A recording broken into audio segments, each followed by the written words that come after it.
ಇವತ್ತು ವಿಜಯಪುರ ನಗರದ ಏನು BJP ಕಚೇರಿ ಏನಿದೆ ಅದನ್ನು ಮುತ್ತಿಗೆ ಹಾಕಿ ದ್ರಾವಿಡ ವಿದ್ಯಾರ್ಥಿ ಪರಿಷತ್ ನೇತೃತ್ವದಲ್ಲಿ ನಾವೆಲ್ಲರೂ ಕೂಡ ಇವತ್ತು ಹೋರಾಟ ಮಾಡ್ತಿರ್ತಕ್ಕಂಥದ್ದು.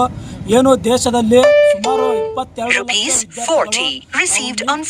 ಬರೆದು ಇವತ್ತು ಡಾಕ್ಟರ್ ಆಗಬೇಕು, ಇಂಜಿನಿಯರ್ ಆಗಬೇಕು, ಒಳ್ಳೆ ಸರ್ಕಾರಿ ನೌಕರಿಯನ್ನು ಪಡಿಬೇಕು, ಒಳ್ಳೆ ಉನ್ನತ ಶಿಕ್ಷಣಗಳನ್ನು ಪಡಿಬೇಕು ಅಂತಕ್ಕಂಥ ಆಶಯದೊಂದಿಗೆ ಇಡೀ ದೇಶಾದ್ಯಂತ ಲಕ್ಷಾಂತರ ಜನ ಇವತ್ತು ಪರೀಕ್ಷೆ ಬರೆದಂಥ ವಿದ್ಯಾರ್ಥಿಗಳಿಗೆ ಅನ್ಯಾಯ ಮಾಡಿರ್ತಕ್ಕಂಥ ವಿರುದ್ಧ ನಾವು ಇವತ್ತು ಹೋರಾಟ ಮಾಡ್ತಾ ಇದ್ದೇವೆ.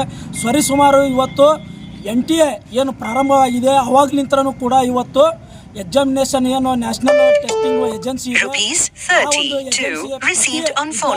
ಇವತ್ತು ಅನ್ಯಾಯ ಮಾಡ್ತಕ್ಕಂಥ ಇವತ್ತು ಕೆಲಸವನ್ನು ಮಾಡ್ತಾ ಇದ್ದಾರೆ.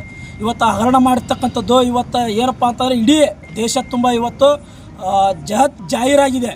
ಇವತ್ತು ವಿದ್ಯಾರ್ಥಿಗಳ ಭವಿಷ್ಯ ಕಟ್ಟಬೇಕಾಗಿರ್ತಕ್ಕಂಥ ಇವತ್ತು ಸಂಸ್ಥೆಗಳು ಇವತ್ತು ವಿದ್ಯಾರ್ಥಿಗಳ ಭವಿಷ್ಯವನ್ನೇ ಇವತ್ತು ನಾಶ ಮಾಡುವಂಥ ನಿಟ್ಟಿನಲ್ಲಿ ಇವತ್ತು ಪರೀಕ್ಷೆ ಒಂದು ಪತ್ರಿಕೆಗಳನ್ನ ಸೋರಿಕೆ ಮಾಡಿರ್ತಕ್ಕಂಥದ್ದು, ಹಣಕ್ಕೆ ಇವತ್ತು ಮಾರ್ಕೊಂಡಿರ್ತಕ್ಕಂಥದ್ದು ಇವತ್ತು ಕೇಂದ್ರ ಸರ್ಕಾರದ ಇವತ್ತು ದೊಡ್ಡ ಒಂದು ವೈಫಲ್ಯ ಅಂತೇಳಿ ನಾವು ಇವತ್ತು ಕೇಂದ್ರ ಕಚೇರಿಯನ್ನು ಇವತ್ತು ಮುತ್ತಿಗೆ ಹಾಕಿ ಇವತ್ತು ಹೋರಾಟ ಮಾಡ್ತಾ ಇದ್ದೇವೆ. ಏನಪ್ಪ ಅಂತಂದರೆ ಸುಮಾರು 2024ರಲ್ಲಿಯೂ ಕೂಡ ಪ್ರಶ್ನೆ ಪತ್ರಿಕೆಗಳು ಸೋರಿಕೆ ಆಗಿ ಹೋರಾಟ ಮಾಡಿದ್ದೀವಿ, ಎಲ್ಲವೂ ಕೂಡ ಆಯಿತು. ಯಾರನ್ನೋ ಅರೆಸ್ಟ್ ಮಾಡಿದ್ದೀವಿ, ನಾವು ತನಿಖೆ ಮಾಡ್ತಾ ಇದ್ದೀವಿ, ನಾವು ಅವರಿಗೆ ಇವತ್ತು ಕ್ರಮ ಕೈಗೊಳ್ತೀವಿ ಅಂಥೇಳಿ ಸುಮಾರು ವರ್ಷದಿಂದ ಹೇಳ್ತಾ ಇದ್ದಾರೆ. ಅವಾಗೂ ಕೂಡ ಯಾರಿಗೂ ಕೂಡ ಇವತ್ತು ಶಿಕ್ಷೆ ಆಗಿರಲಿಲ್ಲ, ಯಾವ ವಿದ್ಯಾರ್ಥಿಗಳು ಕೂಡ ನ್ಯಾಯ ಸಿಗುವಂಥ ನಿಟ್ಟಿನಲ್ಲಿ ಕ್ರಮ ಕೈಗೊಳ್ಳಿಲ್ಲ. ಆದರೆ ಇವತ್ತು ಕೂಡ ಸೋರಿಕೆ ಆಗಿದೆ. ಆದರೆ ಇವತ್ತು ಸೋರಿಕೆ ಆಗಿರ್ತಕ್ಕಂಥದ್ದು ಪ್ರಶ್ನೆ ಪತ್ರಿಕೆಗಳನ್ನ ಇವತ್ತು ಲೀಕ್ ಮಾಡಿರ್ತಕ್ಕಂಥದ್ದು BJP ಮುಖಂಡರೇ ಇವತ್ತು ಸರ್ಕಾರದಲ್ಲಿ ಇದ್ಕೊಂಡು ಇವತ್ತು ವಿದ್ಯಾರ್ಥಿಗಳಿಗೆ ಇವತ್ತು ಅನ್ಯಾಯ ಮಾಡ್ತಾರಲ್ಲ, ಅದನ್ನು ಇವತ್ತು ಖಂಡಿಸಿ ನಾವು ಇವತ್ತು ಪ್ರತಿಭಟನೆಯನ್ನು ಮಾಡ್ತಾಯಿದ್ದೀವಿ.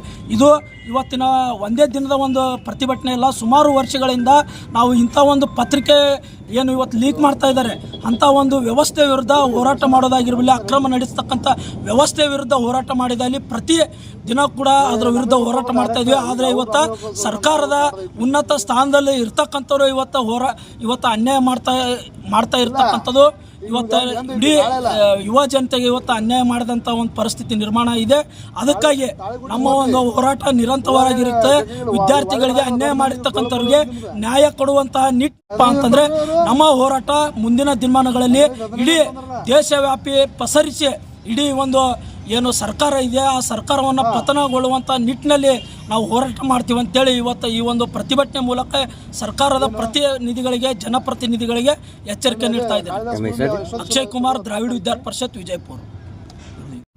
ಇವತ್ತಿನ ದಿವಸ ವಿಜಯಪುರ ನಗರದಲ್ಲಿರುವ BJP ಕಚೇರಿ ಮುಂದೆ ನಮ್ಮ ದ್ರಾವಿಡ ವಿದ್ಯಾರ್ಥಿ ಪರಿಷತ್ ಅವರ ವತಿಯಿಂದ ಎಲ್ಲ ವಿದ್ಯಾರ್ಥಿಗಳು ಕೂಡಿ ಇವತ್ತು BJP ಆಫೀಸ್ಗೆ ಮುತ್ತಿಗೆ ಹಾಕುವುದರ ಮೂಲಕ ನಮ್ಮ ದೇಶದಲ್ಲಿ ಇರತಕ್ಕಂಥ 22 ಲಕ್ಷ ವಿದ್ಯಾರ್ಥಿಗಳೊಂದಿಗೆ ಈ ಕೇಂದ್ರ ಸರ್ಕಾರ ಆಟವಾಡುತ್ತಿದ್ದು 2017ರಲ್ಲಿ ಕೂಡ 2022ರಲ್ಲಿ 2024ರಲ್ಲಿ ಮತ್ತು ಹಾಗೂ ಈಗ 2026ರಲ್ಲಿ ಕೂಡ ನೀಟ್ ಪರೀಕ್ಷೆ ಸೋರಿಕೆಯಾಗುವುದು ವಿದ್ಯಾರ್ಥಿಗಳಿಗೆ ಬಹಳಷ್ಟು ಅನ್ಯಾಯವಾಗಿದೆ. ಯಾಕಪ್ಪ ಅಂತಂದ್ರೆ ಈ ವಿದ್ಯಾರ್ಥಿಗಳು ಇದು ಭವಿಷ್ಯದ ಪ್ರಶ್ನೆ, ನೀಟ್ ಅನ್ನೋದು ಒಂದು ಭವಿಷ್ಯದ ಪ್ರಶ್ನೆ ಅವ್ರದ್ದು. 2024ರಲ್ಲೂ ಅದೇ ರೀತಿ ಆಯಿತು. ಯಾವುದೇ ಒಬ್ಬ ಕೇಂದ್ರ ಸರ್ಕಾರಕ್ಕಾಗಲಿ ಸೋರಿಕೆ ಮಾಡಿದಂಥ ಯಾವುದೇ ವ್ಯಕ್ತಿಗೂ ಕೂಡ ಯಾವುದೇ ಶಿಕ್ಷಣ ಕೂಡ ಆಗಿಲ್ಲ. ನಿನ್ನೆ ದಿವಸ ಒಬ್ಬ BJP ಯುವ ಮೋರ್ಚಾ ಅಧ್ಯಕ್ಷನನ್ನು ನಿನ್ನೆ CBI ತನಿಖೆಗೆ ಕರ್ಕೊಂಡು ಹೋಗಿದ್ದಾರೆ. ಅವನು 15 ಲಕ್ಷ ರೂಪಾಯಿಗೆ ಈ ಪ್ರಶ್ನೆ ಸೋರಿಕೆಯನ್ನು ಕೊಟ್ಟಿರ್ತಾನೆ ಎಲ್ಲ ವಿದ್ಯಾರ್ಥಿಗಳಿಗೆ. ಎಲ್ಲಿ BJP ಅತಿಯಾಗಿ ಹೆಚ್ಚು ನಮ್ಮ ಇಡೀ ಭಾರತದಲ್ಲಿ ಅತಿಯಾಗಿ ಹೆಚ್ಚು BJP ಎಲ್ಲಿ ಇರ್ತದೆಯೋ ಅಲ್ಲಿ ಪ್ರಶ್ನೆ ಪತ್ರಿಕೆ ಸೋರಿಕೆ ಮಾಡ್ತಕ್ಕಂಥ BJP ಸರ್ಕಾರ, ಈ ಸರ್ಕಾರ ನಮ್ಮ ದೇಶಕ್ಕೆ ಯೋಗ್ಯವಾದ ಸರ್ಕಾರ ಎಲ್ಲ ಹೇಳುವ ಮೂಲಕ ಇನ್ನು ಮುಂದೆ ಈಗ ಶಿಕ್ಷೆ ಆಗಲಿಲ್ಲ ಅಂದರೆ ವಿದ್ಯಾರ್ಥಿಗಳ ಪ್ರಶ್ನೆ ಪತ್ರಿಕೆ ಸೋರಿಕೆ ಮಾಡಿದಂತಹ ಯಾರಿಗೇ ಆಗಲಿ BJP ಯುವ ಮೋರ್ಚಾದವರು ನಿನ್ನೆ ಅರೆಸ್ಟ್ ಆದರೂ ಶಿಕ್ಷೆ ಆಗಲಿಲ್ಲ ಅಂದ್ರೆ ಇಡೀ ಕರ್ನಾಟಕದಲ್ಲಿ ಎಲ್ಲ ಹೋರಾಟ ವಿದ್ಯಾರ್ಥಿಗಳು ಮಾಡಿ ಈ ಹೋರಾಟ ದೇಶಕ್ಕೆ ಮುಟ್ಟಿಸುತ್ತಾರೆ ಎಚ್ಚರಿಕೆ ನೀಡುತ್ತೇವೆ. ಇದು CBI ತನಿಖೆಗೆ ನಿನ್ನೆ ಹೋದಂತಹ ಎಲ್ಲರಿಗೂ ಅರೆಸ್ಟ್ ಮಾಡಿ ಅವರು ಶಿಕ್ಷೆ ಮಾಡಬೇಕಂತ ಹೇಳಿ ನಮ್ಮ ದ್ರಾವಿಡ ವಿದ್ಯಾರ್ಥಿ ಪರಿಷತ್ತಿಯವರಿಂದ ಕೇಳಿ ಈ ವಿಚಾರವನ್ನು ಮುಗಿಸುತ್ತೇವೆ. ಕಿರಣ್ ಗೌಡ ಬೆರದರ್, ದ್ರಾವಿಡ ವಿದ್ಯಾರ್ಥಿ ಪರಿಷತ್.